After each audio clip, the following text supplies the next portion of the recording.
Sports Court with 13 on your side. The case. This week we're arguing the case. Is the Tigers rebuild officially over? Testimony. Of course it is. Now this is a rebuild that started in 2017, and I'm not saying the Tigers are winning the World Series. I'm not even saying they're going to the playoffs, but they are now on the upswing. That means the rebuild that started in 2017 is officially over. What are you talking about? Granted, things are better in Motown right now with the Tigers, but they're not perfect. Remember, they went into the All-Star break on a 4-game losing streak. Yes, they come out of the All-Star break hot, but consistency is going to be a big deal for this team. They're winning now, but I want to see it over the course of a long time.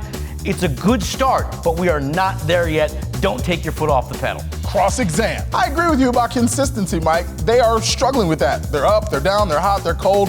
But isn't a 500 Tigers baseball team still better than what they've been trotting out there the last 4 years? Absolutely, it's better, but do you want a 500 Tigers team, or do you want a team that's in the playoffs? Do you want a team that's competing for the World Series? That's why the rebuild is not over yet. Now's not the time to take your foot off the pedal. Spencer Turnbull out for the year. How does that affect the rebuild? You gotta crawl before you can walk. You gotta walk before you can run. Of course the Tigers want to win a World Series. Of course they want to go to the playoffs. Last I checked, you can't do either of those things unless you're at least a 500 baseball club. Closing arguments. In 2017, the Tigers traded Justin Verlander, JD Martinez, and Justin Upton. That launched the rebuild. They were awful. The rebuild's over because now you've restocked with Casey Mize, Tarek Skubal, Spencer Torkelson, Riley Green. You found Akil Baddoo in the Rule 5 draft. You've got pieces. They were the only unbeaten team in the second half of the season through 5 games. So no, the Tigers are not a finished product by any means. And yes, they will continue looking for players,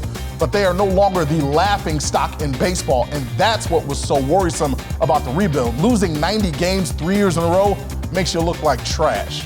Well, all I can say to you, Jamal, is don't count your chickens before they've hatched. We're dealing with a lot of young players on the team.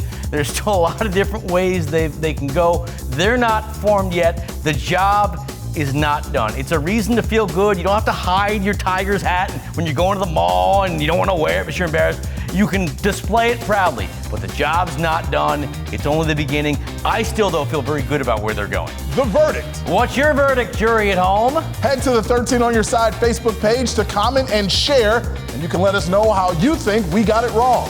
Last week, we discussed what the Pistons should do with their top draft pick. And Dan said they should keep the pick unless you get a crazy offer. Draft Cunningham. Many are saying he has a game similar to Luka. That's Luka Doncic. If he was half that, I would take it.